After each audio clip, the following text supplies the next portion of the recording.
Shalom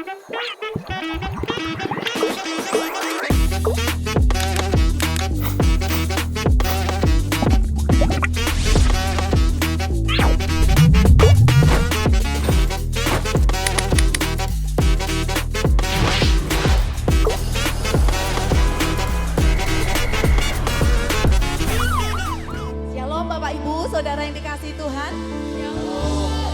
Mari kita serahkan ibadah kita hari ini kepada Tuhan. Kita bawa di dalam doa, kita berdoa bersama-sama kepada Tuhan.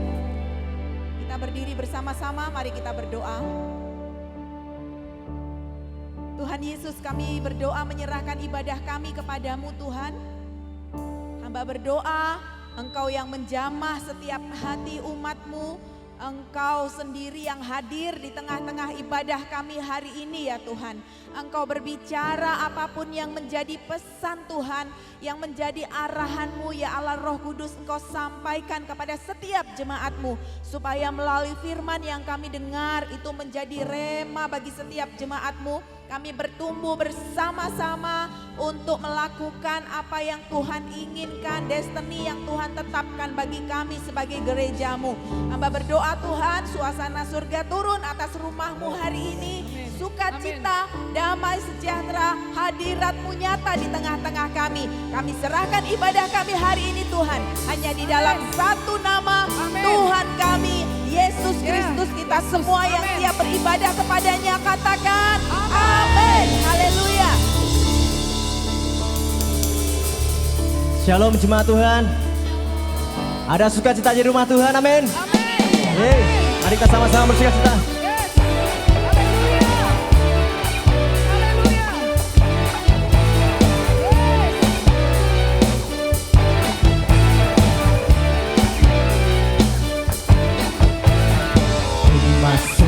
Sukacita surga, itulah kekuatan bagi jiwa.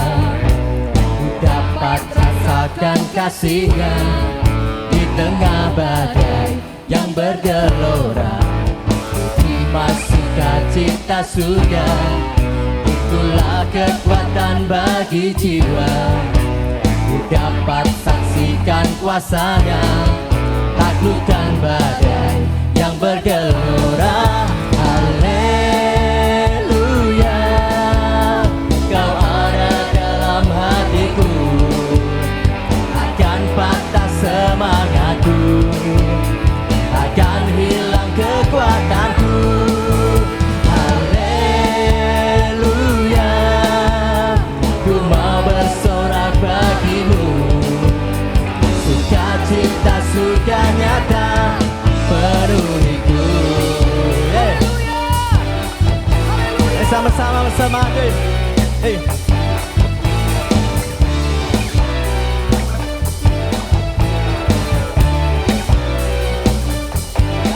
Terima sukacita surga, itulah kekuatan bagi jiwa.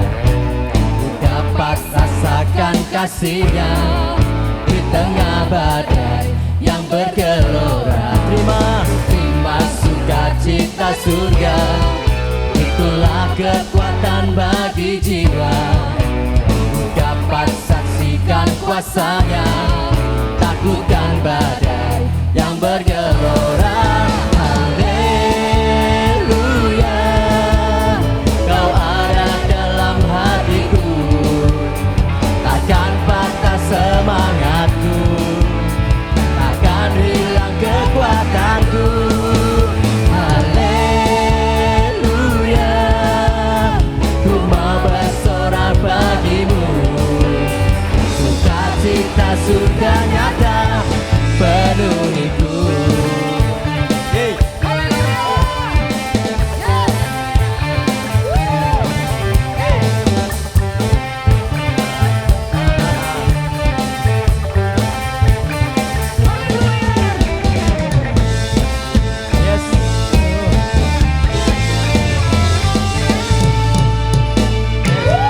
Ada sukacita, mari sama-sama yuk. Haleluya, Kau ada dalam hatiku, takkan patah semangatku,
Hei, tolak kuat. Ayo jemaat Tuhan.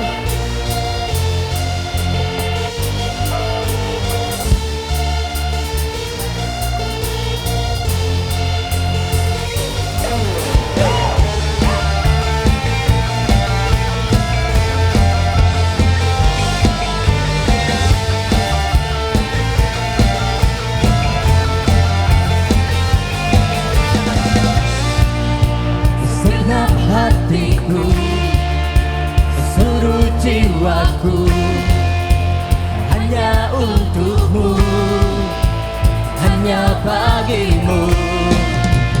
Angkat tanganku, bernyanyi bagimu, kota bentengku. Kaulah kuatku, aku percaya. Kau harapan untuk selamanya.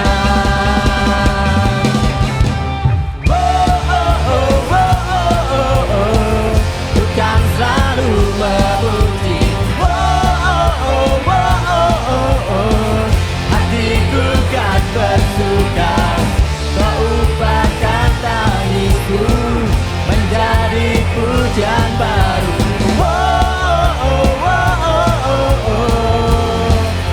Kaulah Tuhanku.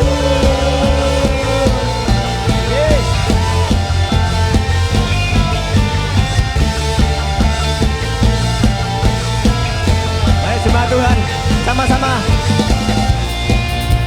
Segenap hatiku, seluruh jiwaku, hanya untukmu, hanya bagimu. Angkat tanganku, bernyanyi bagimu, kota bentengku. Kaulah kuatku, aku percaya. Kau harapan untuk selamanya.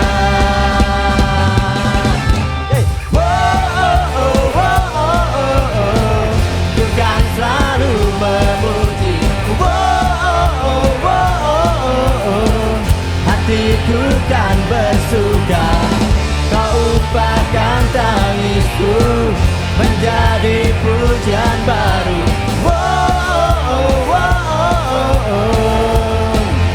Kaulah kuatku. Yes, bola kekuatan kami Tuhan. Yes, supaya mengubah setiap ratap kami menjadi pujian baru. Hey.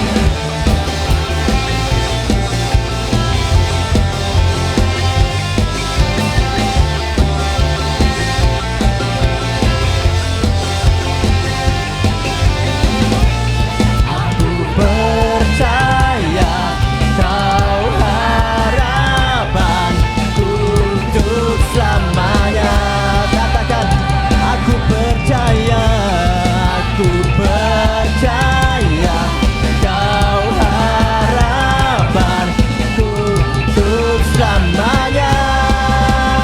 Semuanya. Bukan selalu memuji. Hatiku kan bersuka. Kau ubahkan tangisku menjadi pujian baru.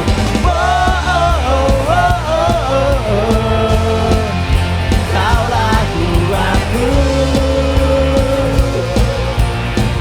Bukan selalu memuji. Hatiku kan bersuka. Kau ubahkan tangisku menjadi pujian baru. Kaulah kuatku. yes, itulah kuat kami Tuhan. Haleluya, haleluya. Yes.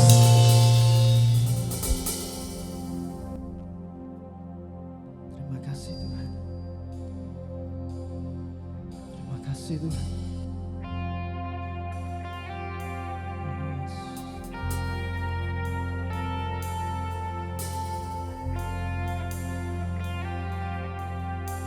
kasih Tuhan, terima kasih. Ini kami katakan sore hari ini Tuhan, mengikut-Mu Yesus, kesukaan dan hidup kami Tuhan.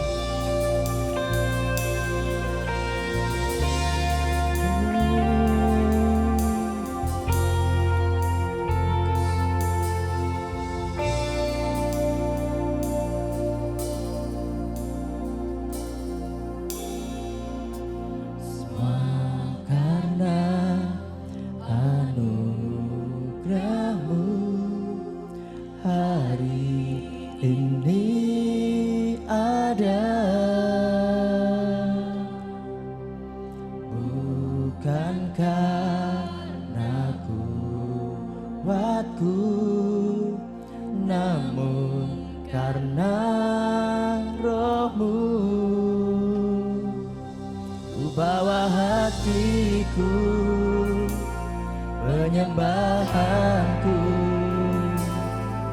ku semakin berkurang, Yesus makin bertambah.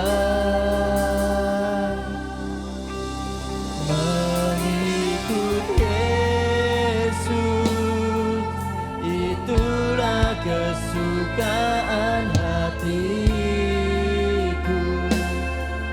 Ku lepas semua hakku mengenal kehendaknya di hidupku. Mengiring Yesus, itulah kekuatan hidupku. Ku yakin anugerahnya mampu jadikanku hamba yang berkenan selalu. Yes, Tuhan. Mampukan kami menjadi hamba yang berkenan selalu Tuhan.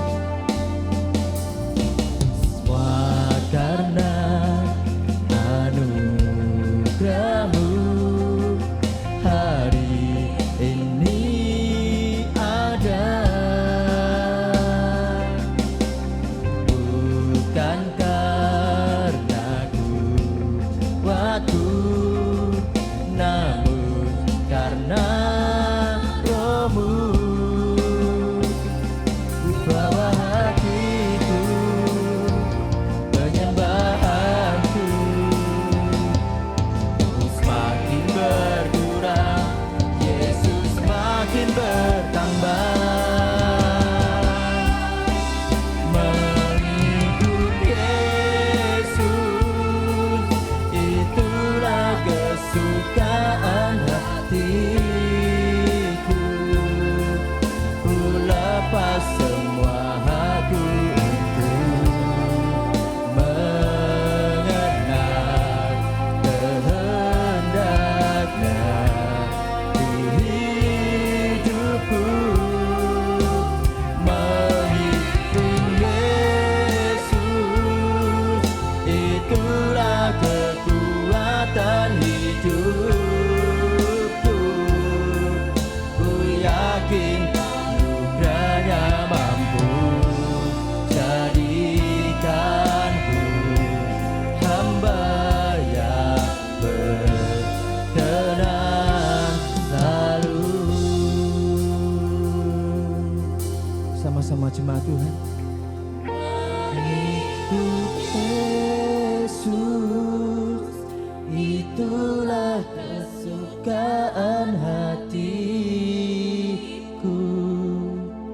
Ku lepas semua hakku untuk mengenal kehendaknya di hidupku. Mengiring Yesus, itulah kekuatan hidupku. Ku yakin yakin anugerahnya mampu jadikanku hamba yang berkenan selalu.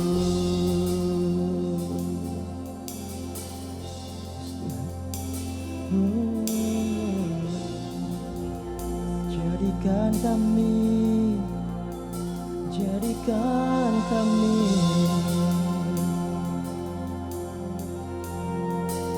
hamba yang berkenan selalu.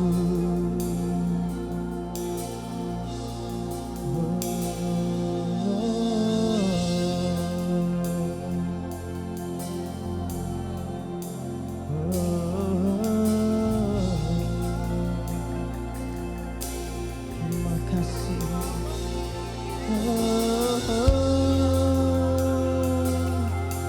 Biar sampai akhir hidup kami mau mengiringmu.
bagi Engkau Tuhan. Dari selama-lamanya sampai selama-lamanya. Hanya di dalam nama Yesus. Haleluya. Amin. Silakan duduk kembali Bapak Saudara sekalian. Puji nama Tuhan. Siapkan hati saudara untuk kita kembali menerima kebenaran firman Tuhan. Amin saudara. Dan hari ini mari kita sambut ya, beri tepuk tangan untuk Pak Budiono Ong yang akan menyampaikan firman Tuhan. Saya berikan kesempatan.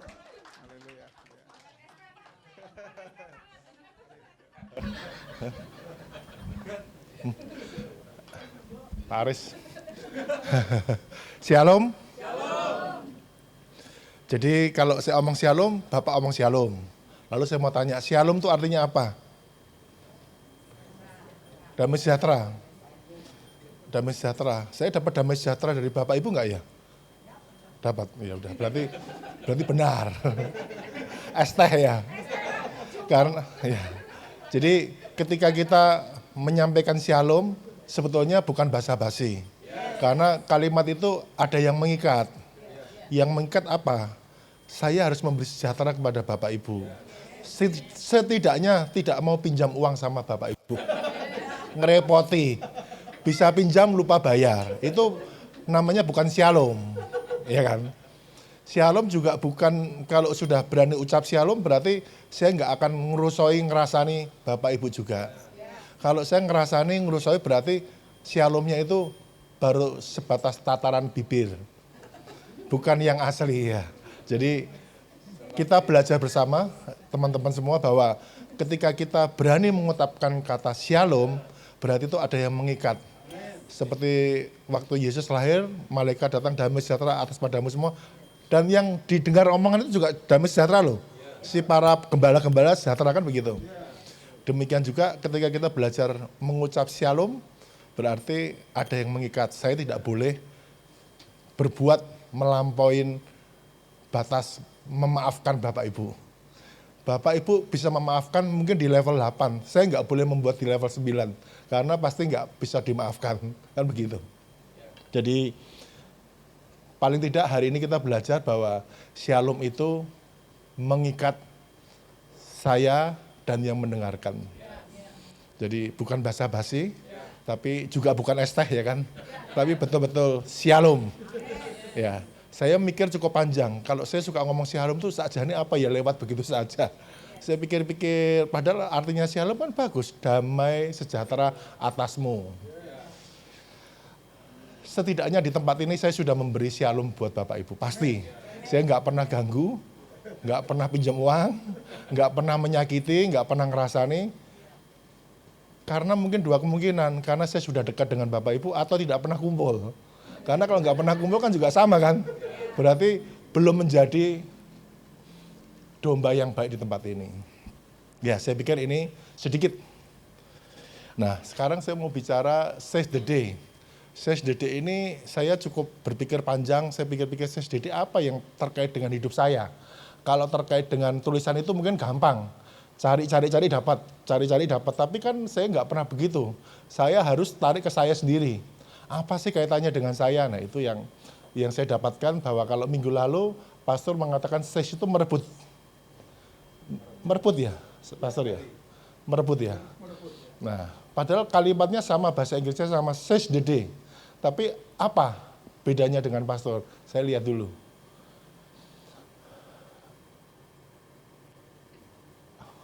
Kalau saya memetik hari, kebablasan ya. Jadi memetik hari ini kalimat yang tidak biasa kita dengar. Kalau memetik buah, oke kita dengar. Memetik apa? Memetik gitar ya. Jadi banyak hal memetik itu kita mudah dengar dan aplikasikan. Tapi kali ini saya sampaikan memetik hari. Bagaimana hari bisa dipetik ya kan? Ini rumit sebetulnya memetik hari. Tapi nanti itu ada di akhir perjalanan. Tapi temanya adalah memetik hari. Kalau memetik itu berarti kan medot ya. Karena kalau megang bukan memetik ya.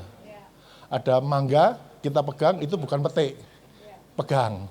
Tapi kalau petik, ambil. Jadi saya belajar dari tempat ini bukan kalimat saya ini kalimatnya Pastor John, tapi karena terkait dengan saya sampaikan lagi.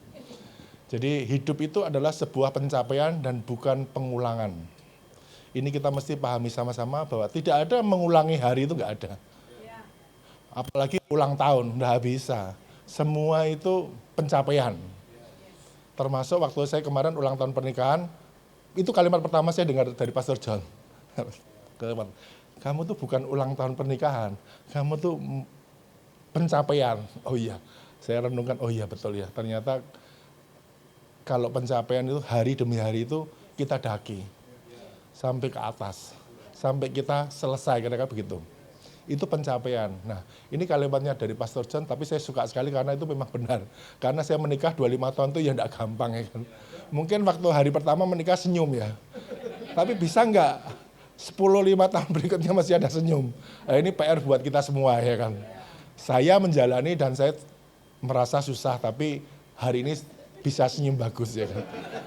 Enggak mudah. Dua manusia yang berbeda disatukan ya kan. Yang satu nggak suka kolak, satu suka kolak ya kan. Satu suka keju, saya sukanya bolang-baling. Nggak pernah ketemu. Tapi baiknya apa? Dari perbedaan yang dasar.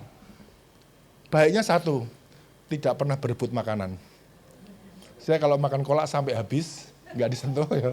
Dia kalau makan roti keju sampai habis saya juga nggak sentuh ya. Saya kalau ada bolang-baling, saya makan sampai 2 hari pun nggak kesentuh.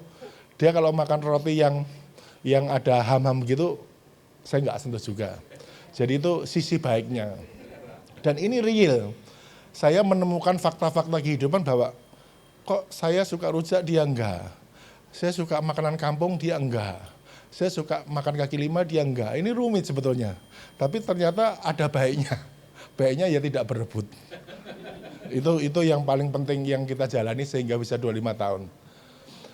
Itu yang disebut pencapaian, sampai menemukan masing-masing punya jalan hidup, itu kan pencapaian ya kan. Sampai tahu kalau saya bolang-baling, saya pasti porsi saya. Kalau ini roti yang ada keju, porsinya dia. Kalau pisah, itu porsinya dia. Saya nggak sentuh, kira-kira begitu. Jadi itu pencapaian, bukan kalimat kosong. Kalau kalimat kosong itu mungkin belum sampai 25 tahun sudah selesai dulu di jalan yang kemarin. Ya kan? Lalu saya belajar soal ini juga bahwa hiduplah di masa kini. Saya belajar hidup ya sekarang ini. Padahal hidup itu kan ada masa lalu, juga ada masa depan. Pastor Clement sampaikan ini kemarin kalau nggak salah. Nah saya cuma ingin lebih dalam. Apa yang disebut masa lalu? Yang sudah lewat. Lalu yang disebut masa depan? Akan datang. Akan datangnya kapan? Besok, minggu depan, tahun depan, 2 tahun lagi, 10 tahun, 20 tahun, 50 tahun? Siapa tahu? Pokok yang akan datang itu adalah masa depan. Nah, kalau ada kalimat ini bagaimana? Hari ini bayar, besok gratis. Bagaimana coba?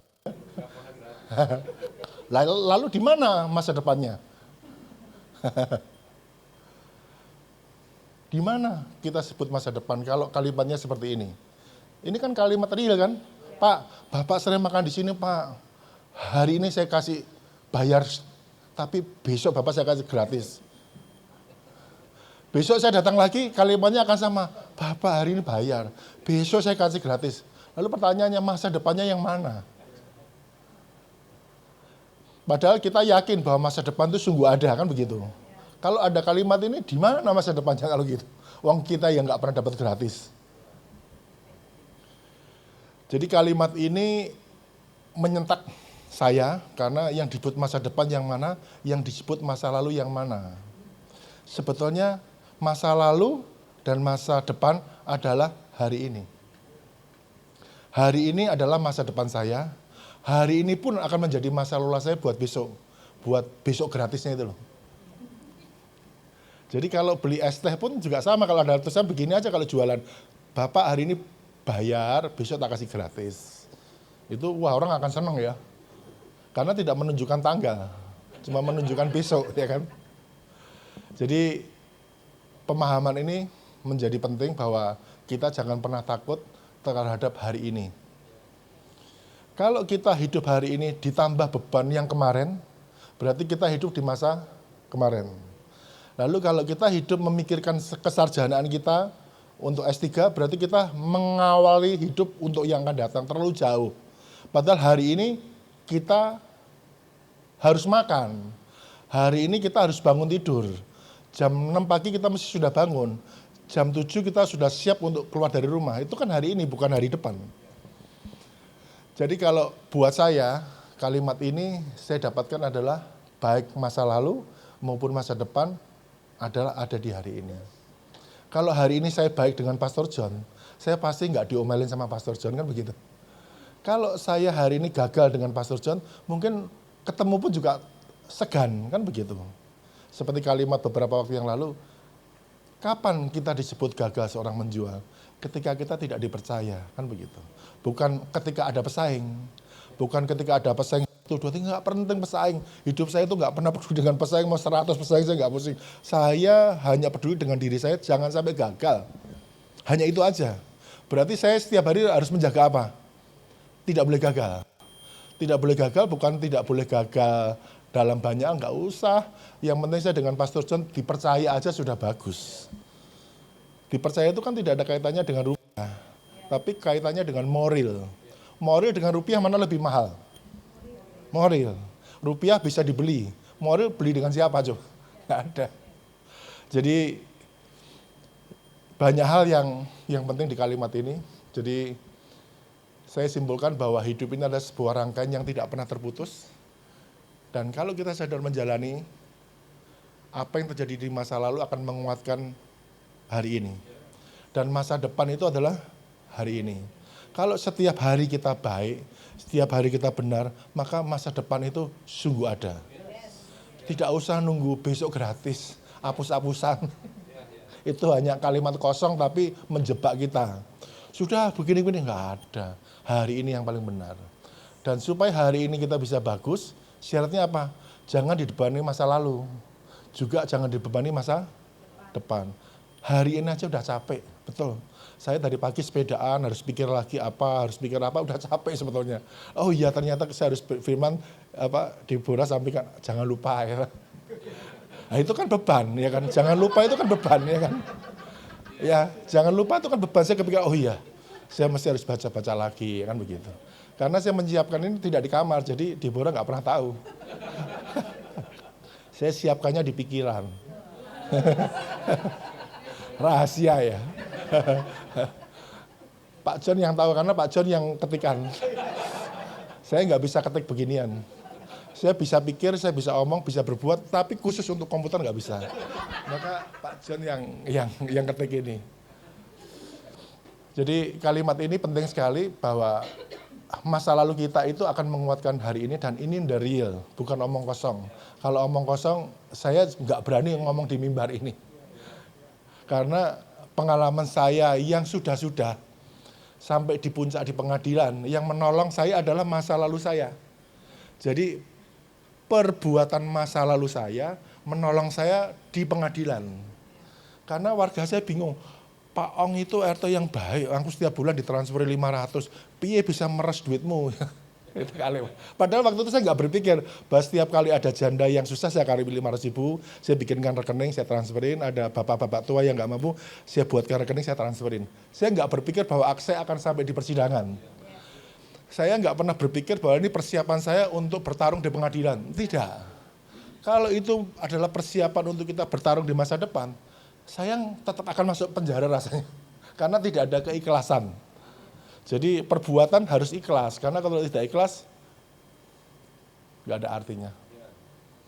Jadi ini pengalaman soal saya, jadi masa lalu saya itu menguatkan hari ini karena masa lalu saya kebetulan banyak berbuat baik untuk orang-orang yang hina. Kalau orang kaya saya nggak mau, orang kaya sudah cukup dia. Lalu, nah ini ada kalimat yang baik, saya tulis di depan, sebab ini kalimatnya Yeremia 29 ya, sebab aku ini mengetahui rancangan-rancangan apa yang ada padaku, mengenai kamu, mengenai saya sebut itu mengenai saya, demikianlah firman Tuhan, yaitu rancangan damai sejahtera dan bukan rancangan kecelakaan untuk memberikan kepadamu hari depan yang penuh harapan. Di mana kalimat ini hebatnya?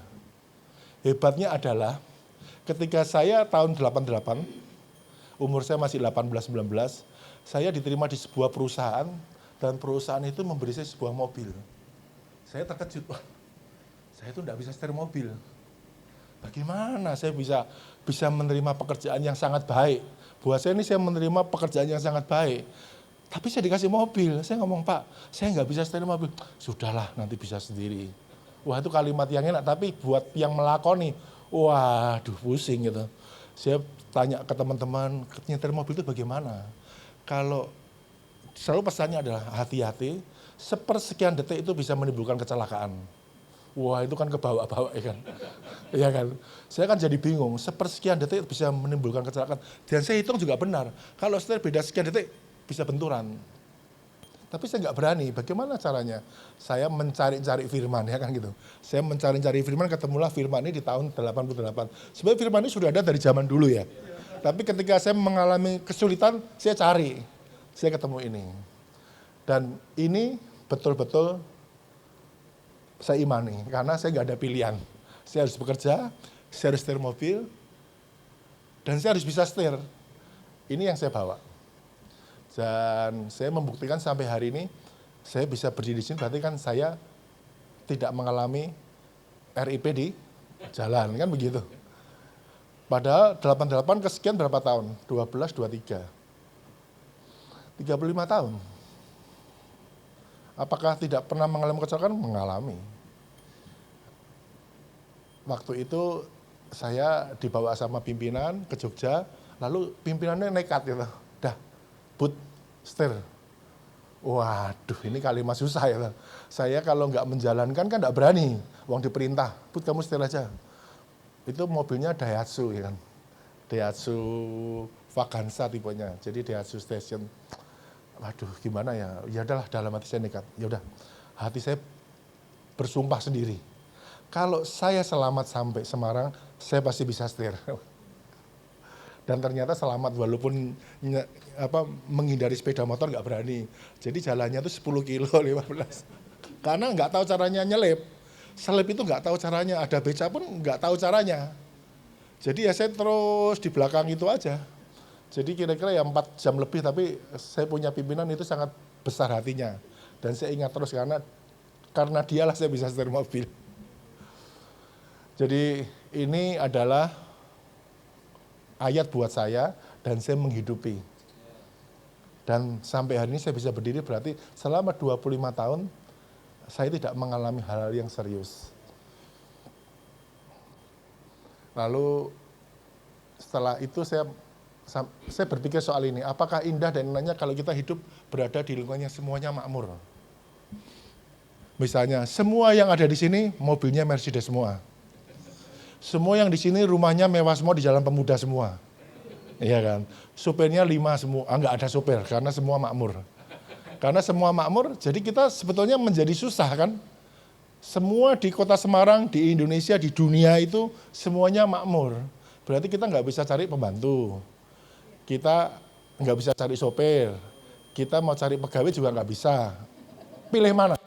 Pilih seperti ini, ada yang susah, ada yang senang, atau semua senang.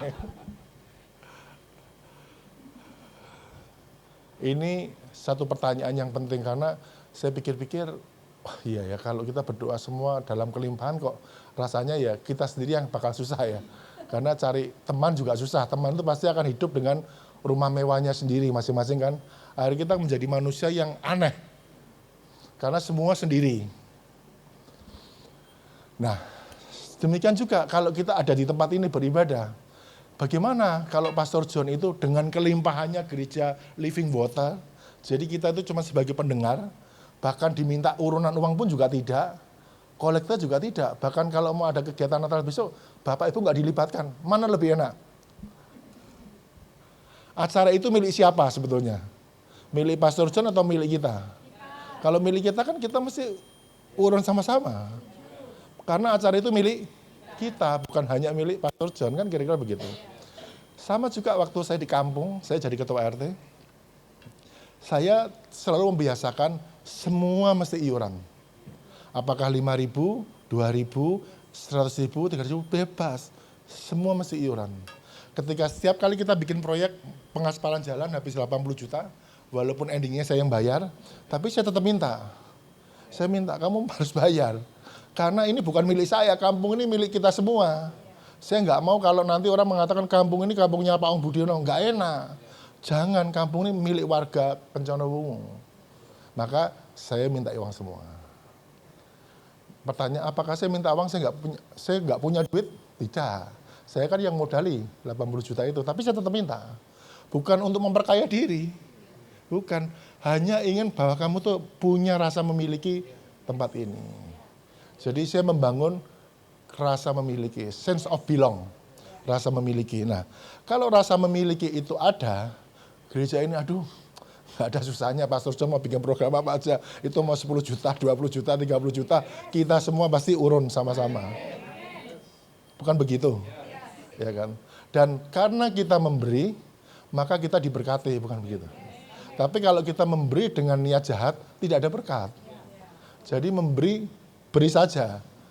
Jangan memberi dengan pikiran, wah kenaan Pastor John ya, apa-apa jadi gampang. Gak akan dapat apa-apa loh. Gak akan dapat apa-apa. Kalau mau dapat apa-apa, ya lepas begitu saja. Pak John ada butuh 20 juta, ya sudahlah saya punya 1 juta kasih, saya punya 2 juta kasih, saya punya berapa kasih. Tapi that's the real, ini kehidupan nyata, bukan omong kosong. Kalau omong kosong, saya nggak mengucap di tempat ini juga.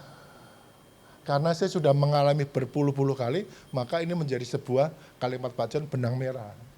Bahwa iman harus dengan perbuatan. Perbuatan tambah satu lagi, ikhlas. Kalau nggak ada ikhlas juga percuma. Percuma sudah. Mungkin istri yang paling banyak tahu, saya nggak punya banyak hal, tapi saya banyak memberi banyak hal. Kan gitu. Itu sebuah keanehan sebetulnya, tapi saya senang ya kan. Saya tuh senang memberi. Jadi nggak usah mau minta aja, saya senang.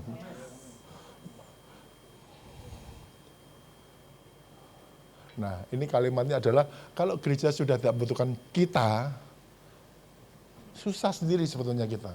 Makanya kita bersyukur berada di sebuah gereja yang kecil, yang segalanya mesti urunan, ya kan? Segalanya mesti berbagi sama-sama, segalanya kita masih saling mendoakan untuk saling diberkati, ya kan? Itu kehidupan yang baik. Menurut saya ini yang baik. Bayangkan kalau kita ada di gereja yang besar, belum tentu setiap minggu ketemu dengan gembala. Hari ini sak wayah-wayah ketemu, ya kan? Sak wayah-wayah ketemu. Bukankah ini sebuah berkat? Saya juga bersyukur ada di jemaat yang cuma 30, nggak apa-apa. Mau 20 juga apa-apa, mau 10 pun juga nggak apa-apa. Kan kita bukan mau melihat jumlah, kalau lihat jumlah itu banyak gereja besar. Tapi pertanyaannya, apa ya kita kenal dengan mereka? Dengan bangku sebelah aja belum terkenal. Makin besar gereja, makin kaya isinya, makin tidak kenal sebelah. Jadi kita bersyukur berada di lingkaran kecil. Tapi bukan berarti tetap kecil, akan besar juga. Cuman besarnya itu kuat di bawah. Jangan sampai besarnya itu besar di atas, di bawahnya lumpuh. Kasihan pastor pasti. Nah, temanya ada di sini, memetik hari. Ya. Ini seninya kita menyampaikan apa? Sebetulnya saya bukan menyampaikan firman, menyampaikan buah pikiran kehidupan ya. Ya, karena kalau firman saya nggak berani. Ada Pastor John. Saya belum sampai di tataran itu, tapi kehidupan saya bawa, saya kembalikan. Jadi seni beriman itu maksudnya apa? Seni beriman. Kalau seni bermain musik tahu ya. Jadi memainkan musik dengan hati kan begitu. Bisa Guntur main musik tanpa pakai hati, pasti nadanya sengau. Pasti nggak enak, ya kan?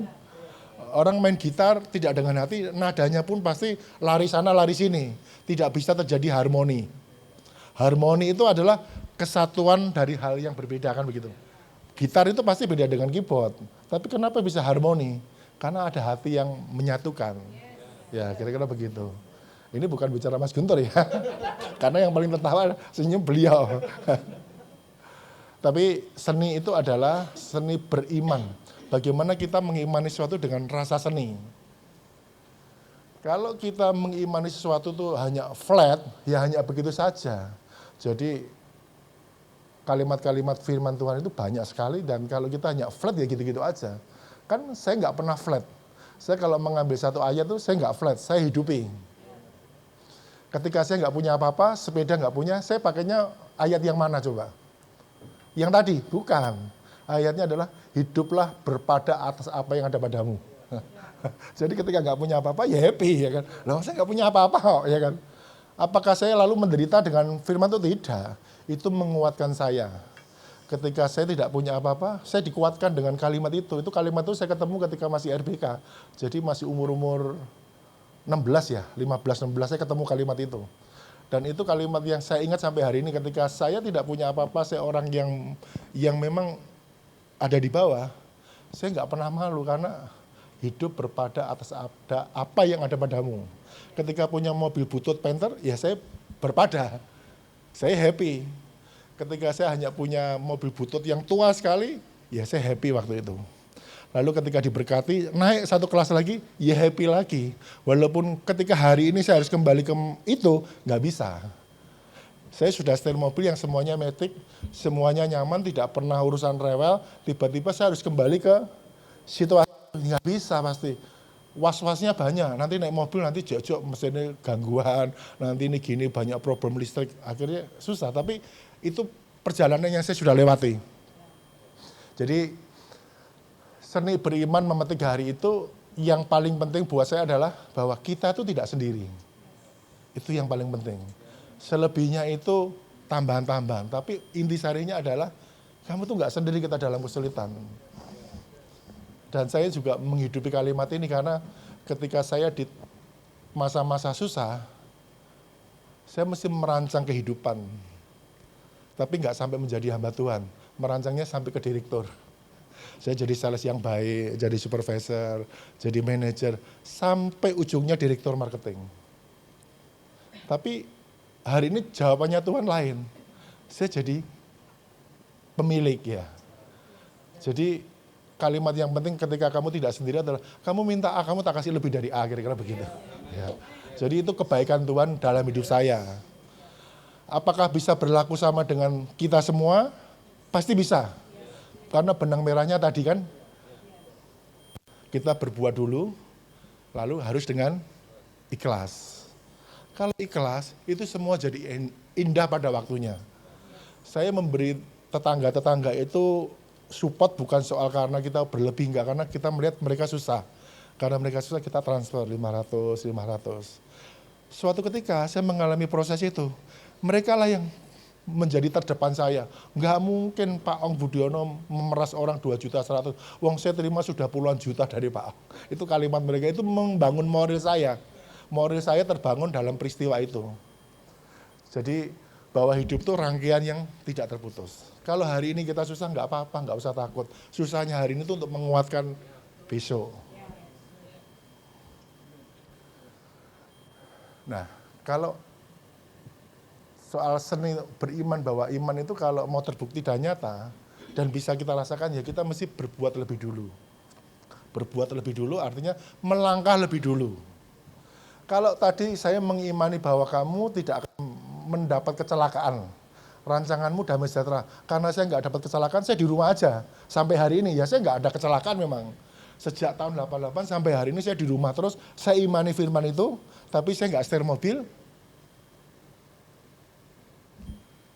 Saya sama, saya juga bisa berdiri di tempat ini, tapi kualitinya masih beda. Quality yang menang di pertarungan di jalan, sama pertarungan yang sembunyi di kamar, hasilnya beda. Saya yakin pasti beda. Saya kalau dikasih tanya mungkin saya bingung jawab karena saya nggak pernah menjalani hidup nyata kan gitu. Pokok di rumah, terus kan saya mengimani tadi bahwa tidak pernah terjadi rancang kecelakaan, damai sejahtera. Ya sudah, saya tak di rumah aja. Tidak ada kecelakaan juga, karena memang belum waya dipanggil kan begitu. Kalau sudah waya dipanggil, di dalam rumah manapun, gempa bumi juga hancur kan begitu kan. Tsunami juga hancur. Tapi karena belum wayai dan saya menjalani, saya melakukan setir mobil kan begitu. Saya menemukan perjalanan hidup yang jadi lebih baik. Walaupun apakah betul saya nggak ada halangan banyak. Saya banyak. Satu kali saya selamat dari Jogja ke Semarang, saya kan kembali dikasih area Jogja. Saya jalan kan, pasti kan saya lewat Secang dan sekitarnya kan. Itu area-area yang meliuk-liuk kan. Sebelum Secang itu pasti meliuk-liuk. Namanya orang baru pertama kali bisa ya kan. Ada depan nyelip, ya saya ikut nyelip. Ternyata tuh saya adalah rangkaian panjang yang terakhir. Di mana bis yang di depannya itu kenceng. Waduh, itu betul-betul malapetaka buat saya. Itu hitungannya seperdetik betul kata teman saya. Apa yang saya lakukan, saya sudah nggak lihat mata, pokoknya saya belok aja. Wes saya nabrak kiri nggak tahu pokoknya. Tapi faktanya saya selamat. Tapi itu ancaman terbesar saya karena nyelip konvoi. Kan yang di depan tuh kan truknya pelan kan jalannya naik. Saya nyelip bareng-bareng, ternyata saya adalah orang terakhir yang mau diajar bus yang kencang ya kan. Waduh, saya sudah hilang gelap mata semua, saya nggak tahu karena yang diselip pun kan juga jalan kan. Jadi saya adalah orang terakhir yang nggak bisa motong. Tapi di depannya bisnya kencang, tapi faktanya saya selamat. Faktanya saya selamat dan saya nggak ada apa-apa. Tapi kalau itu diulangi, saya nggak berani. Karena itu terlalu tipis, ya kan? Terlalu tipis. Terlalu tipis, itu nggak bisa diulangi dan saya nggak berani membayangkan lagi karena itu nyawa.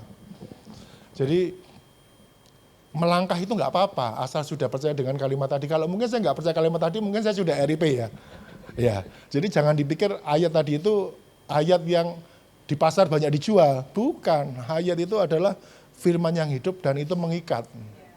Kalau kita mau diikat, kalau nggak mau diikat ya kita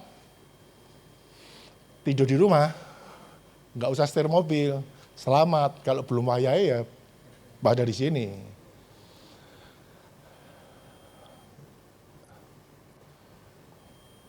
Nah, Jehovah Jireh. Jehovah Jireh itu adalah Allah yang mesediakan. Bagaimana kita dapat disediakan kalau kita nggak menguji iman itu kan gitu. Kebetulan kalimat itu muncul karena si Abraham punya anak namanya Ishak yang sekian lama nggak bisa punya, lalu dapat cuma satu. Gitu. Saya 3, jadi kalau saya diuji mungkin masih berani, karena 3. 3 itu hilang 1 masih ada cadangan. Nah kalau Abraham bagaimana? Abraham Sarah umur 100. Baru dapat 1, dan setelah itu harus akan dikorbankan karena belum tahu kan ceritanya, cuma disuruh begini sampailah di puncak lalu akan disembelih. Bagaimana kalau kita yang ngomong ini kalau anaknya 5, 6 mungkin nggak terlalu ngefek rasanya ya, tapi bagaimana yang cuma satu-satunya? Nah tanya yang satu-satunya siapa? Ada yang cuma satu nggak? Lebih dari 1 ya? Kalau cuma 1 ini ujian besar. Kalau 5, mungkin tidak. Ya, 1 ini berat. Ketika si Ishak ditaruh di atas korban, itu kan kalau ditembak masih mending loh. Ditembak itu yang melakukan itu rada jauh. Tapi kalau disembelih di depan mata, beda. Ilmu mental moralnya beda. Saya kalau tanya teman, yang perang dari jauh itu beda dengan perang dari dekat. Pakai pisau beda. Pakai pisau itu nyalinya jauh karena yang meninggal di depan mata, darah di depan mata. Kalau nembak kan jauh, apalagi pakai peluru kendali, nggak lihat. Tapi ini kalimat yang penting ketika Abraham harus mau sembelih. Wah itu nggak mudah. Betul-betul kalau kita ada di bilangan itu, kita membayangkan situasi itu susah sekali.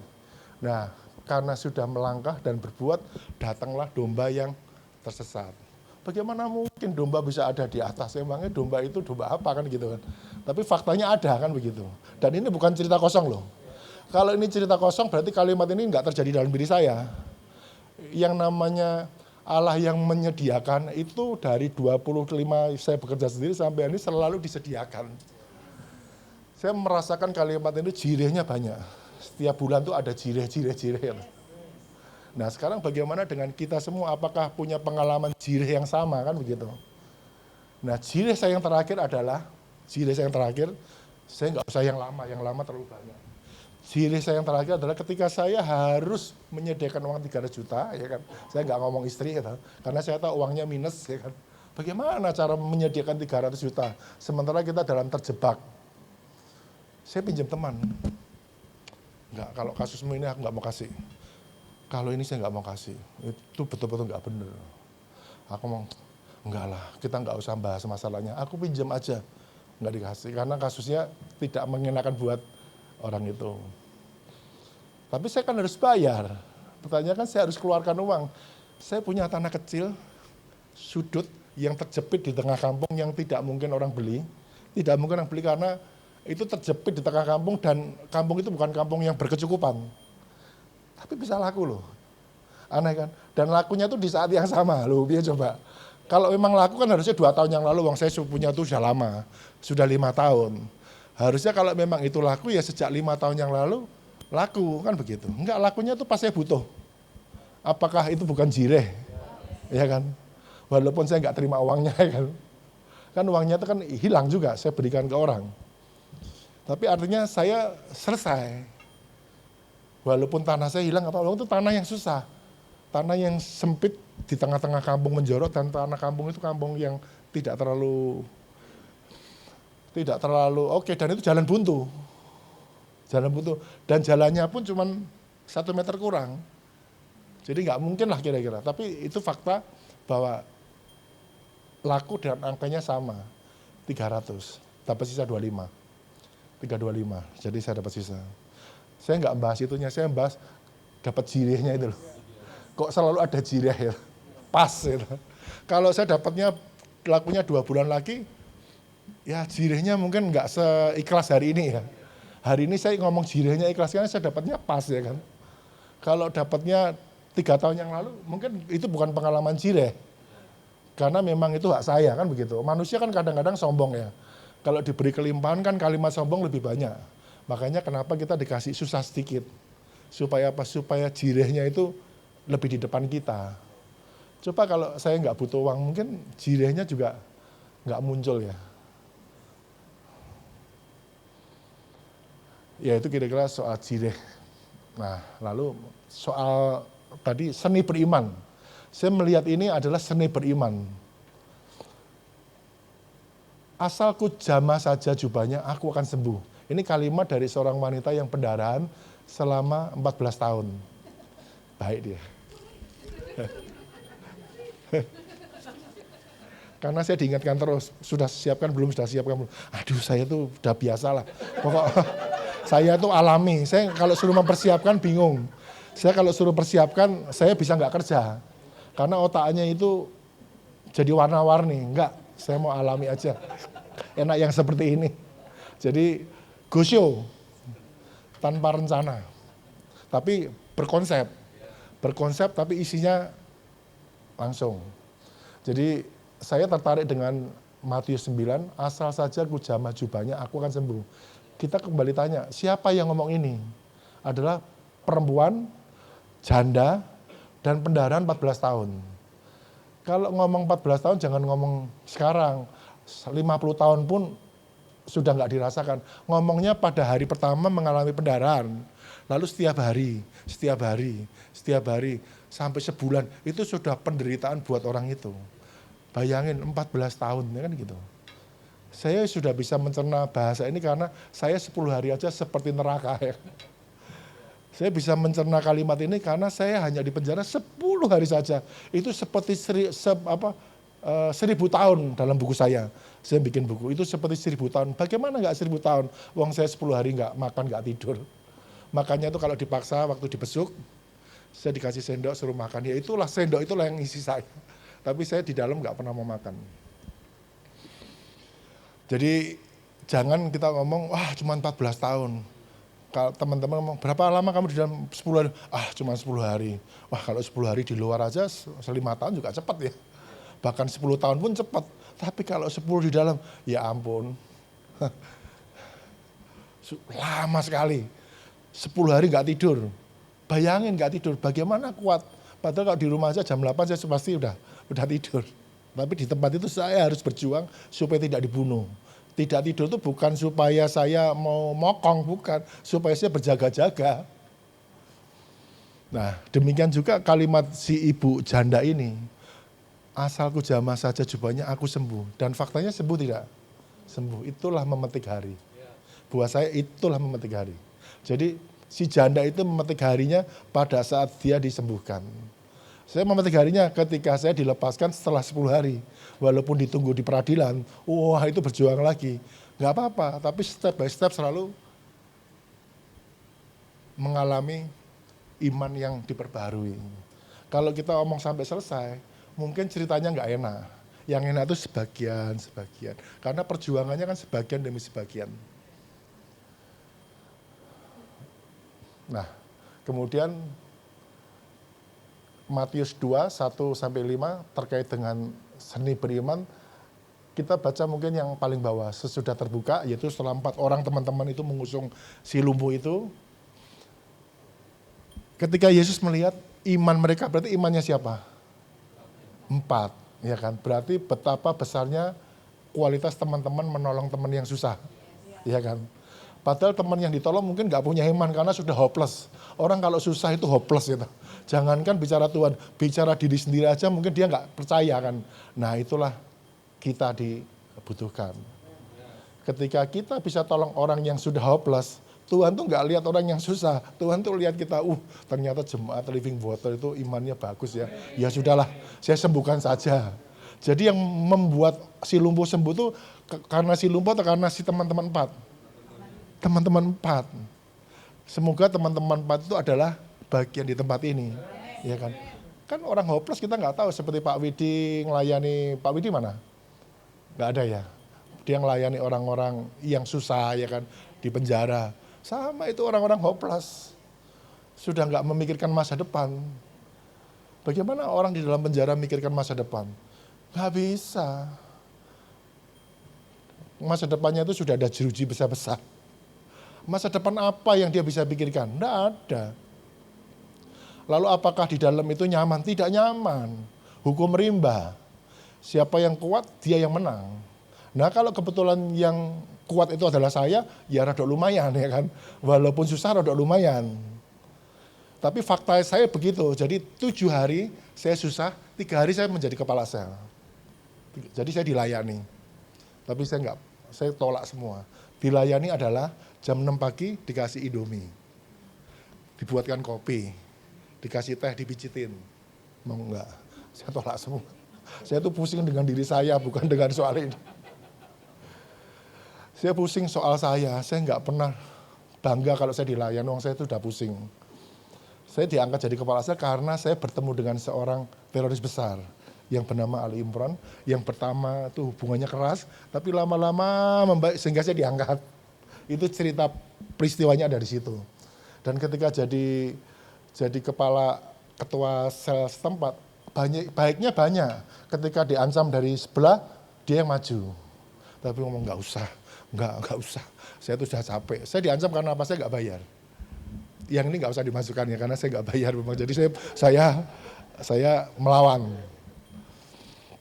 Jadi teman itu luar biasa. Kalau kita ada di komunitas kecil ini dan betul-betul menjadi teman buat teman-teman yang lain, wah dampaknya besar. Tapi kalau kita hanya menjadi teman biasa, ya nggak berdampak. Dan gereja ini juga kemungkinan juga nggak bisa berkembang. Karena lihat temannya susah pun ya hatinya nggak ada. Kalau 4 orang tadi itu bukan cuman energi, materi, hatinya pun melekat itu. Kenapa bisa disebut hatinya melekat? Lah kan Yesus ngomong imanmu tuh loh yang menyelamatkan koncomu gitu. Goro-goro kamu tuh loh, saya mau menolong temanmu. Padahal temanmu mungkin orang yang nyusahkan saya, yang menghujat saya mungkin menghujat Yesus ya. Mungkin orang ini orang bukan yang pengikut Kristus. Tapi kan Yesus ngomong, aku nggak lihat yang sakit, lihat kamu tuh loh. Lihat pengikutnya Living Water itu loh. Living Water itu waduh hatinya itu betul-betul buat temannya. Jadi teman itu terhindarkan daripada malapetaka lebih besar. Kisah itu bicara soal itu dan itu baik buat kita sebetulnya. Bahwa kita tuh harus peduli dengan relasi kita terdekat. Demikian juga soal satu raja-raja ini. Saya juga suka sering baca ini karena apa? Karena si janda di Sarfat ini nggak punya apa-apa. Ketika dia tepung itu dituang, besok dia udah mati karena nggak bisa apa-apa. Jangan samakan dengan kita hari ini. Kalau tepung kita habis, kita bisa ketok Pastor John. saya bisa minta, karena Pastor John pasti punya beras. Ya kan? Ini kan peristiwanya ketika di daerah itu mengalami kering yang berkepanjangan. Elia pun kan juga nggak bisa hidup. Akhirnya ditolonglah sama si janda Sarfat. Berarti kalau Elia aja minta tolong sama janda Sarfat, lah janda Sarfat ini minta tolong sama siapa? Kan itu pertanyaannya. Padahal dia cuma tinggal punya satu tepung yang habis untuk dimakan pada hari itu. Tapi diberikan loh. Diberikan bukan tidak. Kalau tidak mungkin tidak masuk dalam catatan firman ya kan. Nama janda Sarfat mungkin tidak tertulis sebagai orang yang diberkati. Mungkin tertulis orang yang lain ya kan. Tidak jadi berkat buat kita lah. Kalimat ini kan si janda Sarfat menjadi berkat buat kita. Karena ketulusannya memberikan tepungnya kepada si Elia. Lalu Elia masih suruh lagi kan, selesaikan semua loh kan, konyol kan. Ini pertanyaan yang perintah yang berat. Kita baca Elia kepada si janda itu bukan satu perikop, ada perikop kedua yang merintah-merintah terus kan gitu. Wah nggak usah mbok perintah aja, besok aku mati kok. Hopeless ya kan. Tapi faktanya adalah janda Sarfat itu diberkati. Tidak mati di masa kekeringan itu. Karena apa? Dia melangkah. Karena apa? Seni berimannya tinggi kan gitu. Jadi ada seni yang bagaimana dia percaya kepada Tuhan. Mungkin waktu itu janda Sarfat ada Pastor John, mungkin enggak ya. Mungkin ada komunitas gereja pun mungkin juga enggak tahu ya. Saya enggak tahu, tapi faktanya dia melakukan itu. Kalau kita enggak melakukan salah karena ada Pastor John. Bukan begitu. Kalau ada peristiwa sama di tempat ini, apa? Kita melakukan atau tidak? Harusnya melakukan. Wong kalau kita nggak punya, kita masih bisa datang. Ketok-ketok, Pak aku minta tepung, dikasih pasti. Ya, jadi peristiwa ini kita mesti lihat bahwa hal-hal yang penting itu kita punya kewajiban melakukan. Jadi kalau kita punya seni beriman, maka kita harus melangkah lebih dulu. Supaya apa?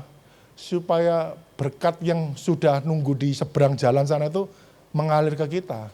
Tapi kalau kita nggak melangkah di jalan, bagaimana berkat menghampiri kita? Ya nggak bisa. Ini kan satu rumusan yang baku.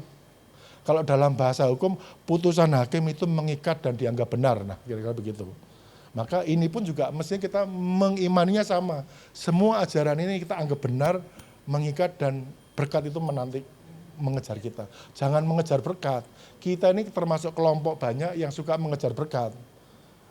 Kebalik, harusnya berkat kejar kita. Caranya bagaimana? Ya ini ya. Melangkah dulu. Punya iman dengan seni yang tinggi. Seni beriman. Seni itu apa? Seni itu adalah kemampuan, keahlian, ya kan begitu. Orang disebut seniman, seniman pelukis karena dia ahli melukis. Dia seniman. Tapi apakah seniman itu pakai hati? Pasti pakai hati. Karena kalau nggak pakai hati, gambarannya nggak layak dijual. Kalaupun dijual murah. Makanya kenapa Avandi, pelukis-pelukis ternama itu lukisannya mahal. Karena dia melukis dengan keahliannya dan dengan hatinya. Tapi kalau kita kurang satu. Ya harus ahli, ya harus pakai hati, satu lagi apa? Pakai ikhlas. Selalu pokoknya kalau pastor benang merahnya, ya ikhlas. Itu sebuah syarat utama untuk bergerak mengejar kita. Apakah sama? Harusnya sama. Kalau tidak sama, kita koreksi lagi yang ikhlasnya aja. Kalau ahli sih semua pasti ahli. Kalau hati mungkin semua pakai semua. Tapi hati dan ikhlas beda tipis ya. Ya. Kita susah membedakan kecuali kita sendiri. Waktu saya memberi itu ada ikhlasnya enggak? Kalau enggak ada ikhlasnya, zero. Kalau ada ikhlasnya, 1, 0, 0, 0 kan gitu. Kalau enggak ada ikhlas, 0 tok, enggak ada satunya. Padahal yang kita butuhkan depannya 1. Zeronya itu mengikuti. Tapi kalau enggak ikhlas, zeronya banyak. Ada 20, 0, 0, 0. Tapi selama enggak ada 1, enggak ada percuma. Nah, satunya itu saya sebut ikhlas. Kalau ada ikhlas, menghasilkan 1 di depan. Nah, ini mungkin kalimat yang paling baru yang Bapak Ibu baru dengar. berbisnis dengan Tuhan. Pernah dengar? Saya yakin nggak pernah ya. Mungkin Pastor John pun juga terkejut dengan ketikan seperti ini. Gitu. Kok dengan Tuhan berbisnis? Emangnya kita siapa kan gitu? Emang kita setara dengan Tuhan? Bukan. Kita tidak membahas kesetaraan. Kita membahas dari sisi yang lain. Kalau berbisnis dengan Tuhan, maksudnya kita bukan berjudi dengan Tuhan. Kalau berjudi itu kalau saya memberi perpuluhan 1 juta, harapannya saya akan dilipat kali gandakan. Kalau Pak John gereja ini butuh 10 juta, saya kasih 15 juta dengan harapan nanti di bulan depan berkat mengalir. Itu bukan ikhlas, itu berjudi. Yang kita bahas adalah ikhlasnya, bukan judinya. Juga bukan pula berdagang dengan gereja. Berdagang gereja maksudnya, berdagang gereja itu kita tuh bangga kita punya gereja lalu kita mendagangkan kemana-mana dengan harapan bukan mencari jiwa tapi mencari materi. Itu kan juga nggak boleh. Makanya kenapa Pastor John dari muda sampai hari ini nggak pernah kerja ikut orang tapi bisa besarkan anak dan hidupnya lebih sejahtera dan damai sejahtera, padahal nggak cari uang. Saya cari uang, jadi kalau saya ngumpulin uang, saya nggak bangga karena memang pekerjaan saya cari uang. Kalau pastor kan nggak cari uang, tapi kualitas hidupnya lebih tinggi. Bagaimana kan begitu? Harusnya kan kita sebagai orang yang hidup kan iri. Pastor John tuh enak ya, jam 10 pasti ada di rumah. Saya jam 10 pasti keluar kota kerja gini-gini ya kan. Saya mesti bermalam. Pastor John enggak. Tapi kualitas hidupnya saya enggak lebih baik. Kan kita mesti bertanya-tanya, kok bisa ya? Nah, urusannya Pastor John dengan Tuhannya, karena Tuhannya sudah ada kan begitu. Kan berarti imannya adalah kita tuh nggak sendiri kan begitu. Nah, berbisnis dengan Tuhan itu adalah yang saya kaitkan bukan soal Tuhan kesetaraan, nanti kalimatnya jadi jauh. Yang saya maksud soal ini adalah bahwa kalau saya berusaha dengan Tuhan itu Tuhan pasti nggak pernah susahkan kita ya kan. Dia pasti tepat waktu, dia pasti bayar kan begitu. Itu imajiner. Kalimat tadi adalah kalimat imajiner. Kita membayangkan sesuatu, saya mau dagang dengan siapa ya yang bayarnya tepat waktu ya. Ini kan susah. Hari ini piutang saya di lapangan banyak sekali. Saya bingung kenapa mereka nggak mau bayar ya kan. Ditagih pun juga nggak bayar. Padahal minta barangnya cepat, barangnya asli, tapi bayarnya susah. Saya berimajiner, kalau saya itu pelanggan saya adalah Tuhan, pasti dia akan tidak susahkan saya. Tempo 30 hari mungkin besok sudah dibayar. Yang namanya Tuhan kan begitu kan. Lalu tidak mungkin saya akan dibikin susah juga. Itu pikiran imajiner, tapi maksudnya mengarah kepada kebaikan. Karena kalau kita melihatnya dengan tulisan kosong berbisnis dengan Tuhan, wah ini mungkin Pastor John menjadi dipertanyakan, Pastor John, dombamu kok kalimatnya kok jauh melampauin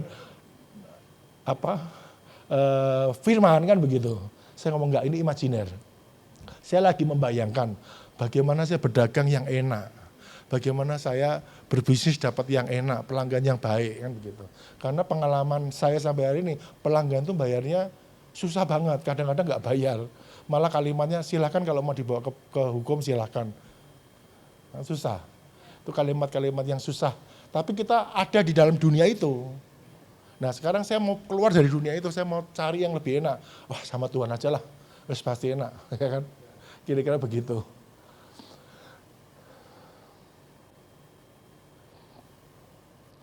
Nah, apa yang imajiner tadi menjadi sebuah kenyataan? Kan tadi saya berpikir soal imajiner. Lalu imajiner saya tarik lagi kepada ayat. Nah, firmannya itu yang saya dapatkan seperti ini dan ini bagus.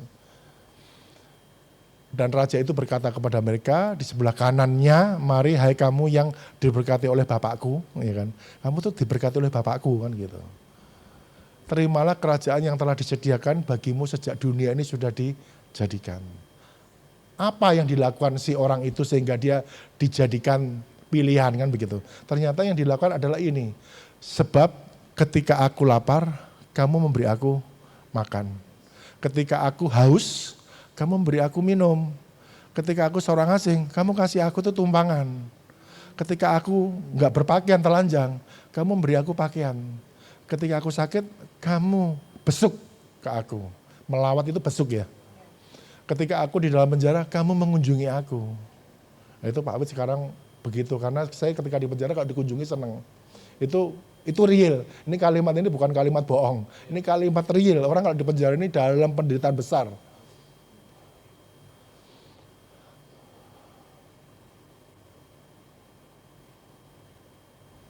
Nah, maka orang-orang benar itu akan menjawab, dia katanya, Tuhan, bila manakah kami melihat engkau lapar, kami memberi engkau makan, atau haus, kami beri engkau minum.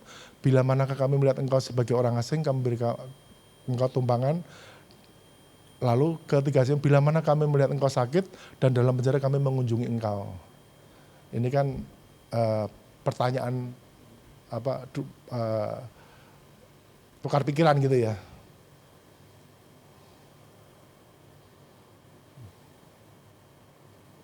Nah, raja itu menjawab, aku berkata kepadamu, sesungguhnya segala sesuatu yang kamu lakukan untuk salah seorang saudaraku yang paling hina, kita ini saudaranya Tuhan bukan?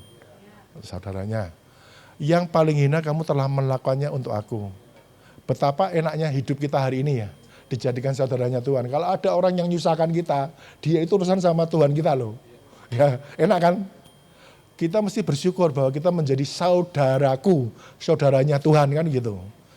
Kita itu orang hina, tapi kamu melakukan untuk kita, kamu tuh diberkati. Padahal kita itu bukan hamba Tuhan. Kalau Pastor John beda, dia hamba Tuhan wajib untuk diikuti. Hina bantu. Tapi kita ini siapa? Saya itu siapa? Saya ini kan hanya manusia biasa. Yang di gereja nggak setiap hari juga. Domba juga nggak punya. Kok dijadikan saudaranya Tuhan? Kalau ada orang susahkan saya, Tuhan marah. Oh, bayangin. Betapa enaknya kalau kita baca kalimat ini. Ini kan kalimatnya Yesus loh. Kalian semua tuh saudaraku. Kalau kamu diperlakukan yang tidak semestinya, Tuhan yang akan menghakimi. Karena ini kan kalimatnya berikut itu. Dan ia akan berkata juga kepada mereka yang di sebelah kirinya, nyalah daripadaku, hai kamu orang-orang terkutuk. Gitu. Nyalah ke dalam api yang kekal yang telah disediakan untuk iblis dan malaikatnya. Sebab ketika aku lapar, kamu tidak memberi aku makan. Di bawah kalimatnya sama. Kalau kamu tidak melakukan orang yang terhina, kamu tidak melakukan untuk aku. Betapa enaknya. Berarti kita bersyukur nggak menjadi saudaranya Yesus ya kan? Bukankah kita adalah orang yang tidak setiap hari ada di gereja, tapi percaya kepada Tuhan, sehingga kita dijadikan saudara. Kalau kita diganggu sama tetangga, diganggu sama orang lain gereja, itu alah nggak usah pusing, nggak usah takut. Saya tidak pernah tersinggung sampai hari ini. Kalau ada dengar gereja ditutup, gereja sampai hari ini hati saya nggak pernah tersinggung. Saya nggak pernah ada marah sedikit pun. Buat apa? Kan manusianya itu saudaranya Yesus, apalagi gedungnya kan begitu, yang ada penyembahannya. Ya sudah urusannya Yesus lah. Kalau emang benar kamu nyusahkan kita di sini, melarang-larang, sudah, kamu urusan sama yang di atas, aku tak ikut aturanmu, dah aku suruh pergi ya pergi, aku suruh kemana, kan begitu gak apa-apa kan. Tapi mereka harusnya diberi kalimat ini gitu loh. Ini ayat ini penting ya kan.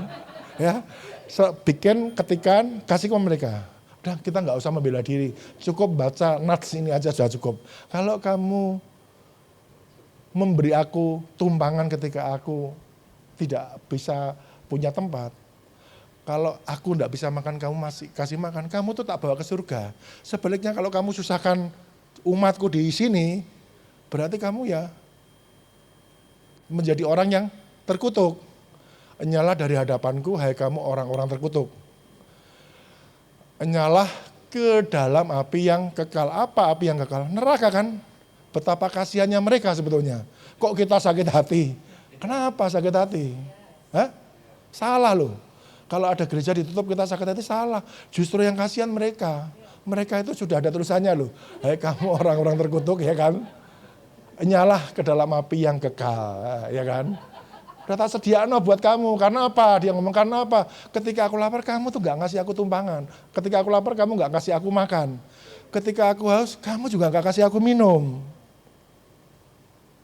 Ketika aku seorang asing, kamu tidak memberi aku tumpangan. Ketika aku telanjang, kamu tidak memberi aku pakaian. Ketika aku sakit dan dalam penjara, kamu tuh tidak melawat aku. Jelas ya? Jadi paling tidak sementara waktu ini saya memberi pencerahan yang baik. Pencerahannya satu, nggak usah sakit hati.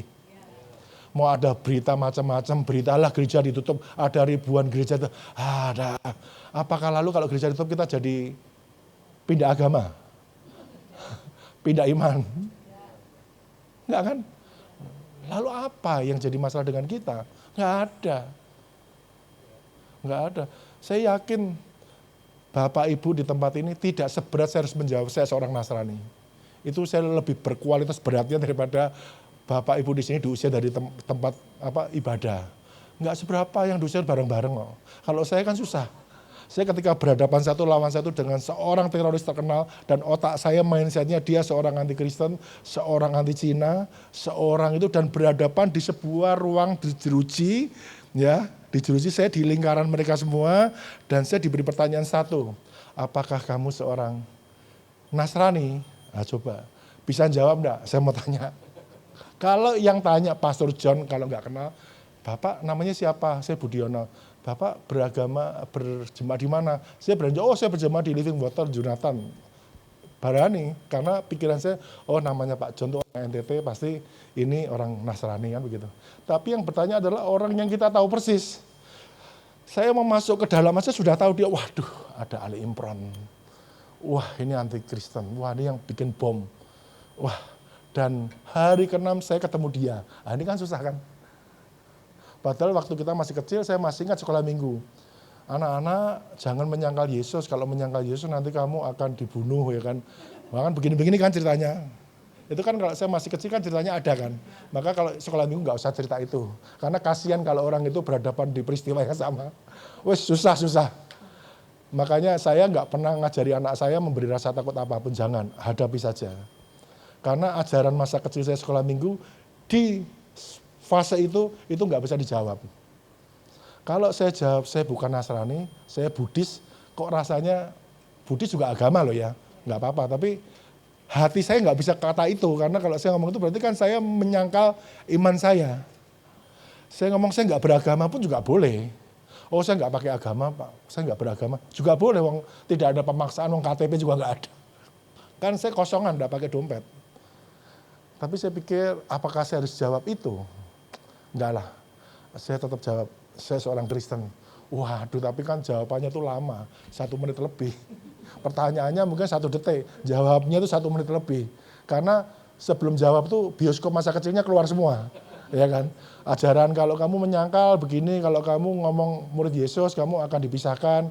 Kalau kamu ngomong bukan murid Yesus, kamu akan ditolong. Kalau kamu ngaku Yesus, kamu akan disiksa, kira-kira begitu. Itu cerita masa kecil saya. Itu keluar. Itu di pikiran saya keluar, waduh. Apa yang saya jawab? Saya Nasrani lah, tidak apa-apa lah. Kalaupun mati ya mati. Jadi niat saya sudah mati. Jadi saya meniatinya seperti itu. Walaupun kalau hari ini tanya Pak John, ya saya Nasrani. Pak Richard tanya saya Nasrani. Ketemu saya nggak kenal pun saya Nasrani, tapi nggak ada kualitinya. Kualitasnya itu nggak ada. Tapi kalau itu kualitasnya super tinggi. Karena menjawabnya dengan nyawa. Saya menjawabnya dengan nyawa loh, bukan dengan bibir. Kalau bibir nggak usah diceritakan di sini, itu jawabannya saya dengan nyawa. Kalaupun saya harus mati, matilah. Itu yang, tapi kan kemudian si kece ditampar kotoran dan sebagainya ya. Saya aman lah waktu itu, tapi artinya untuk menjawabnya berat. Nah kalau kalimat tadi ini ada di mereka, aku bersyukur sebetulnya. Tapi saya yakin mereka nggak baca yang ini, mungkin bacanya yang lain ya. Makanya yang ini perlu dipesankan ke mereka semua. Harusnya ada di media-media penting ya. Kalau kamu, aku haus, kamu nggak kasih minum, kamu orang terkutuk, nah kan begitu. Padahal cuma minum loh, bukan percaya loh. Ini kalimatnya bukan, kamu percaya sama saya nggak? Bukan loh. Ini kan, kalau kamu tidak memberi orang yang paling hina, menolong yang paling hina, kamu tuh berarti bukan bagianku kan, kira-kira begitu. Kamu terkutuk. Bukan soal kamu percaya sama saya nggak, bukan loh. Ini kualitinya rendah sebetulnya. Ini kualitinya masih kualiti kedagingan. Tapi Tuhan tolong kita loh. Sampai di situ kalimat ini penting sekali sebetulnya. Kalau kita pahami loh ya. Setidaknya siang ini paham ya. Bahwa kita itu ditolong Tuhan.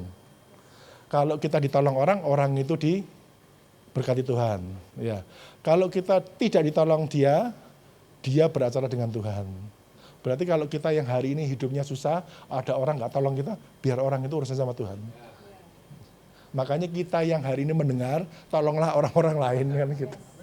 Menolong itu kan tidak harus dengan uang. Memberi sukacita, dukungan moral itu lebih besar. Saya dalam peradilan selama 23 kali, Pastor John mungkin datang dari pertama sampai terakhir, mungkin yang ketiga mungkin ya, ketiga sampai terakhir. Apakah Pastor John menolong saya? Tidak. Apakah Pastor John ngasih saya uang? Tidak. Tapi mendoakan itu sudah menolong moral. Kalau saya dikasih uang Pastor John mungkin, aduh aku juga enggak mikir duit. Ya mungkin Pastor John, dah Pak Budi kamu tak kasih uang buat ngasih makan teman-teman. Aku juga enggak mikir ke sana. Dan uang itu enggak ada maknanya dalam peristiwa itu. Hari ini ada maknanya. Saya dikasih uang, saya simpan, ada makna. Tapi saat itu enggak ada. Saat itu konsentrasinya itu peradilan terus. Saya di sidang, mikir. Tapi moral itu menolong. Apakah pakai uang? Tidak. Ya kira-kira begitu ya. Dan lebih dari semuanya ini adalah kita diberi nikmat, menikmati. Tahu maksud ini ya? Kita itu diberi kuasa untuk menikmati, dan kalau kita diberi berkat, tidak dimakan belalang pelahap. Kan begitu. Belalang pelahap, tahu maksudnya ya? Itu ada di Maleaki ya Pak Jeni? Maleaki. Artinya begini, kalau saya diberkati Tuhan, mungkin banyak penyakit, banyak kasus ya. Tapi waktu saya kasus beneran, saya nggak pakai uang. Ingat, ketika saya berkasus, saya nggak pakai uang. Jadi uang saya utuh. Itu bukan belalang pelahap buatku. Itu perjalanan yang saya harus lewati. Tapi bukan belalang pelahap. Kalau belalang pelahap, rumah saya habis. Mobil saya habis. Karena uang sebanyak apapun tidak cukup untuk membayar ketakutan. Pak, hati-hati loh Pak, kalau Bapak nggak kasih nanti dihukum sekian Pak. Bapak nanti, aduh, saya sudah nggak mikir. Kalau saya mikir ke sana, mungkin rumah saya jual aja nggak cukup. Karena pasti jumlahnya di luar batas kemampuan kita. Makanya satu perkara yang penting yang mereka tidak tahu, kita tahu tapi kita jangan seperti mereka kan begitu. Apa? Cinta akan uang, akarnya kejahatan. Nggak usah teori banyak-banyak, mereka itu belum ketemu kalimat ini aja. Kalau ketemu kalimat ini, saya yakin mereka nggak akan begitu. Kalau saya jadi jaksa, jadi penyidik, jadi hakim, saya dengar kalimat ini, saya nggak akan terima uang apapun. Karena cinta uang tadi akar daripada kejahatan. Mereka belum dengar ya tugas kita sebetulnya. Dua bagian penting, cinta akan uang, akar kejahatan, mereka harus dengar. Sama kalau saya lapar, siapa kasih saya makan, ya kan? Kalau ada orang kasih makan, Tuhan akan kembalikan. Tapi kalau kamu nggak kasih aku makan, kamu jadi orang terkutuk, ya kan? Dua itu aja dunia bisa berubah banyak. Nah, kalimat terakhir adalah, karena nggak lama-lama,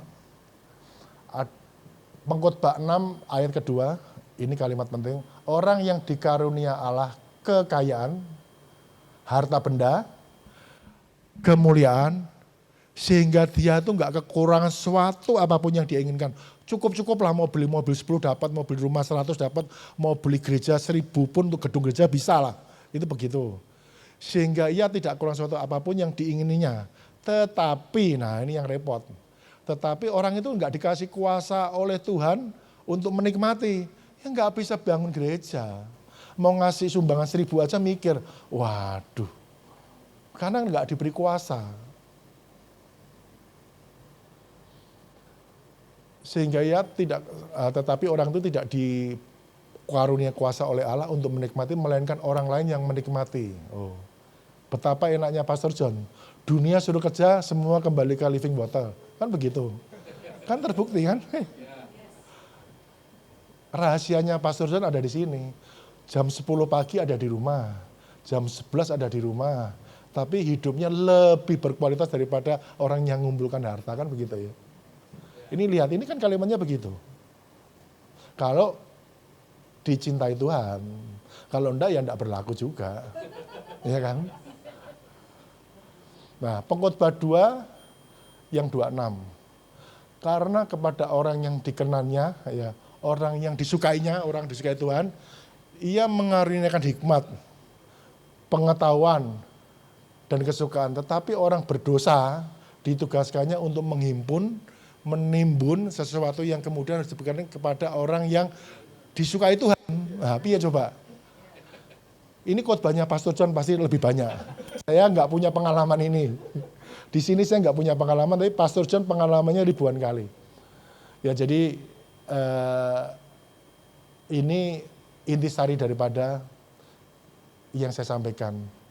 Bahwa kehidupan sehebat apapun, sesukses apapun, seglamor apapun, sekuasa apapun, kalau nggak dikasih nikmat menguasai, menikmati, nggak ada artinya. Lebih baik jadi orang biasa tapi yang diberkati, diberi kuasa memakai, diberi kuasa menikmati, diberi kuasa untuk menggunakan semua yang ada dimiliki ini. Terima kasih Pastor John, saya pikir cukup. Beri tepuk tangan saudara, kita dapatkan berkat luar biasa. Ya, saya mengundang kita berdiri bersama-sama saudara.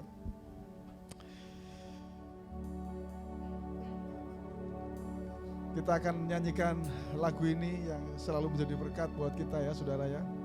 Hidup ini adalah kesempatan. Amin. Nyanyikan dengan kesadaran, menyadari. Yes. Ya. Jangan sia-siakan waktu yang Tuhan beri. Hidup ini hanya sementara. Hidup ini adalah kesempatan. Hidup ini adalah kesempatan. Hidup ini untuk melayani Tuhan. Amin. Jangan sia-siakan waktu yang Tuhan beri. Hidup ini hanya sementara. Oh Tuhan, pakailah hidupku selagi aku masih kuat. Bila saatnya nanti ku tak berdaya lagi, hidup ini sudah jadi oh Tuhan pakailah, oh Tuhan pakailah hidupku. Amin. Selagi aku masih kuat, bila saatnya nanti ku tak berdaya lagi, hidup ini sudah jadi berkat. Oh bila saatnya nanti ku tak berdaya lagi, hidup ini sudah. Sekali lagi katakan, bila saatnya nanti, bila saatnya nanti ku tak berdaya lagi, hidup ini sudah jadi berkat. Mari kita berdoa saudara.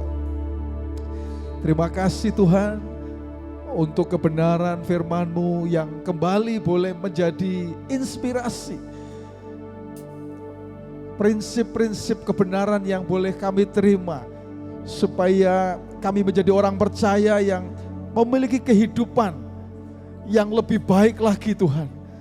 Untuk melakukan apa yang Tuhan ingin kami lakukan.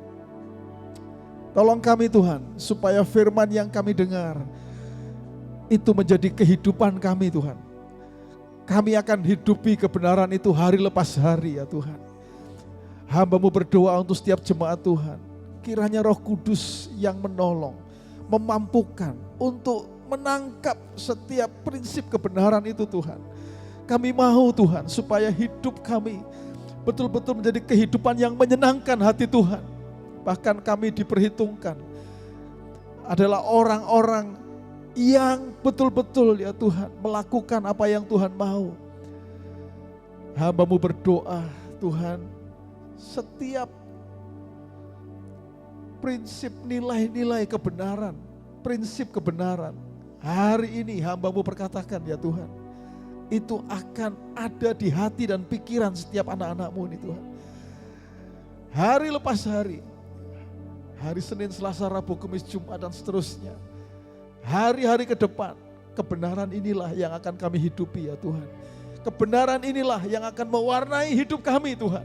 Secara khusus kami perkatakan jemaat IFGF Living Water di tempat ini Tuhan akan menjadi jemaat yang betul-betul menghidupi Tuhan setiap prinsip kebenaran yang kami terima Tuhan hari ini.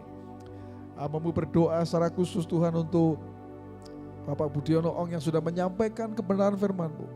Tuhan yang akan terus menyatakan isi hati-Mu Tuhan lebih lagi kepada hamba-Mu ini Tuhan, menjadi saluran berkat bagi kami semua ya Tuhan. Kami diberkati Tuhan dengan apa yang sudah disampaikan. Itu sebabnya Tuhan, Engkau yang terus akan menyatakan kehadiran-Mu, penyertaan-Mu kepada hamba-Mu ini Tuhan. Baik dalam kehidupannya secara pribadi, juga di dalam keluarga, dalam bisnis yang dilakukan, semuanya Tuhan. Kami percaya Tuhan yang akan berjalan bersama-sama dengan hamba-Mu ini Tuhan. Terima kasih Tuhan. Kami mengucap syukur, kami serahkan semuanya hanya di dalam nama Tuhan kami Yesus Kristus. Haleluya. Jemaat yang dikasihi Tuhan, mari angkat tanganmu dan terimalah berkat dari Tuhan. Jadilah engkau orang percaya yang selalu mengandalkan Tuhan dalam kehidupanmu. Karena Tuhan akan membuat engkau seperti pohon yang ditanam di tepi aliran air. Engkau tidak pernah takut tahun-tahun kering. Karena apapun yang diperbuat tanganmu, Tuhan akan buat berhasil. Engkau akan terus naik dan tidak turun. Engkau jadi kepala dan bukan jadi ekor. Surga terbuka, dibukakannya tingkap di langit. Dicurahkannya berkat bagi setiap engkau. Bahkan apa yang dicari oleh bangsa-bangsa di dunia, Bapamu yang di surga tahu bahwa engkau pun memerlukan semuanya itu. Firman Tuhan katakan, carilah dahulu kerajaan Allah dan kebenarannya, maka semuanya akan ditambahkan kepadamu. Pada akhirnya Tuhan hanya bagimulah segala pujian, segala hormat, kemuliaan. Dahulu, sekarang, sampai selama-lamanya. Jemaat, pulanglah ke rumahmu masing-masing dengan membawa berkat dari Tuhan. Tuhan memberkati engkau dan melindungi engkau. Tuhan menyinari engkau dengan wajahnya dan memberi engkau kasih karunia. Tuhan menghadapkan wajahnya kepadamu dan memberi engkau damai sejahtera. Roh Kudus menyertai engkau mulai sekarang ini sampai selama-lamanya. Di dalam nama Tuhan Yesus, orang percaya katakan bersama-sama, amin. Haleluya. Tuhan Yesus memberkati kita semua.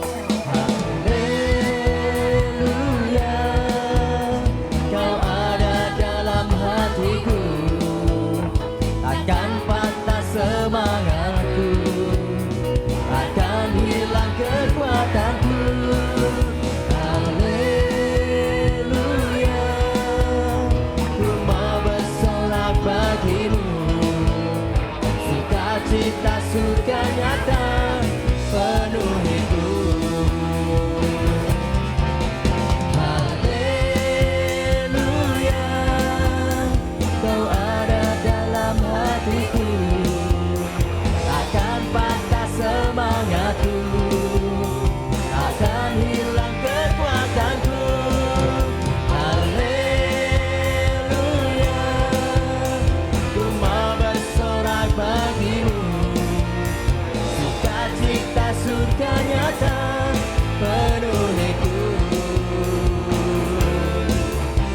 Sukacita surga nyata penuhiku. Cita surga nyata penuh itu.